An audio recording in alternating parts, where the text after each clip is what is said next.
हे छोटे छोटे मासे असतात ना, हे असे झाडून काढतात. मोठे असले असते ना तर त्यांनी ते काढले असते.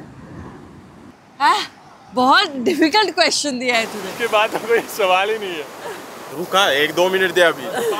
5 मिनिट नाही 2 मिनिट दे. पहिलं जेव्हा भेटलो होतो आणि मी याला असंच फिरायला घेऊन गेले होते एका ठिकाणी आणि त्याला मी दाखवलं की किती शांत जागा आहे बघ. आणि आम्हाला दोघांनाही शांतता आवडते. आम्ही दोघेही पार्टी करणाऱ्यातले नाही आहोत. तर तेव्हा असं ठरलं की आपण कोकणातच लग्न करायचं आणि इथलं कल्चर लोकांना दाखवण्याचा प्रयत्न करूया आणि मस्त इको फ्रेंडली वगैरे असं एक लग्न छान करूया. जर हिच्यासोबत लग्न करेन तर इकडेच. आणि आम्ही ठरवलं होतं की जर हिच्यासोबत लग्न करायचं. जर मग काय नाही म्हटली असतीस मग. नाही म्हटलेलं मी तुला, तू मागे लागलास. बास्केट जर हिच्यासोबत लग्न करायचं बोलाय यार. जर हिच्यासोबत म्हणजे काय होतं. मग आपलं ठरलं नव्हतं लग्न करायचं. माझं ठरलं नव्हतं पण म्हणजे तुझं माझं ठरलं होतं. मग नसतं केलंस मग असं. अच्छा ठीक आहे चल, माफ केलं तुला. आता उद्या परवा लग्न आहे म्हणून.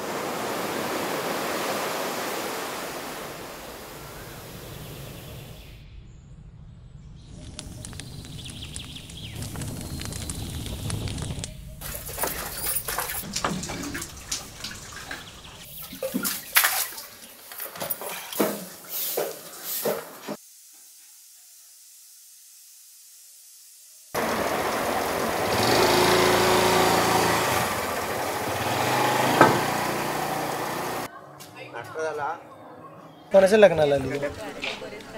अंकिता आत्तीच्या. अंकिता आत्तीच्या.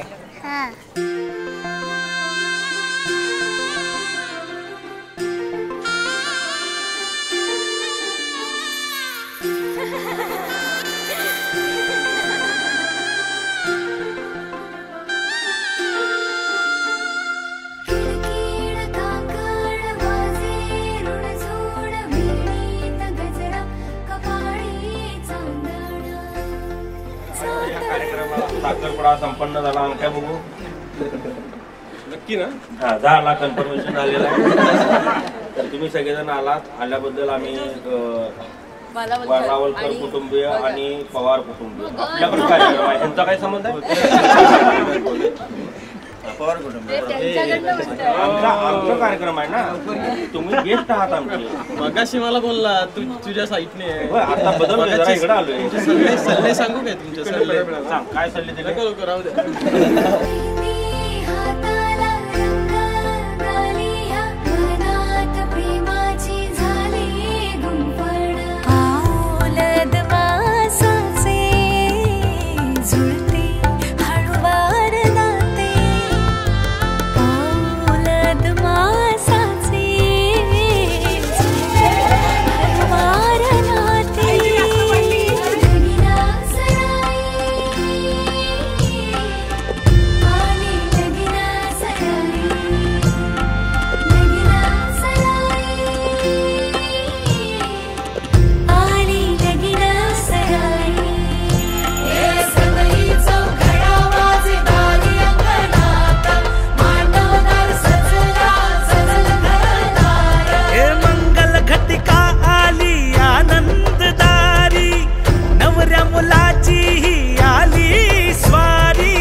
आम्ही खूप आधीच ठरवलं होतं की आम्हाला लग्न करायचं तर कोकणातच करायचं आहे. म्हणजे आम्ही भेटलो होतो लक्ष्मीनारायण मंदिरच्या इथेच आणि तिथेच आम्ही ठरवलं होतं की इथे लग्न करायचं आहे.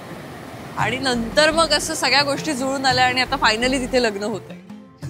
अंकिता आज आपलं स्वप्न पूर्ण होतं. हो मला अजूनही आठवतंय तू बोललेलास की चल लग्न करूया आणि मी तुला म्हटलेलं सहज म्हटलेलं की करूया इथे करूया आणि आज आपण तिथेच लग्न करतोय. Thank you very much.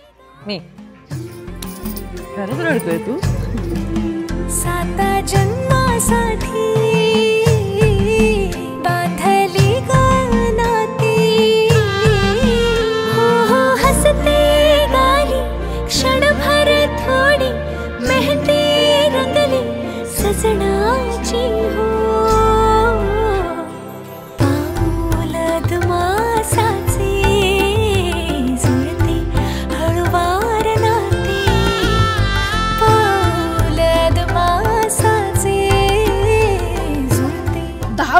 आई कुठे आहे? विधीची वेळ झाली आहे. लगीन सरा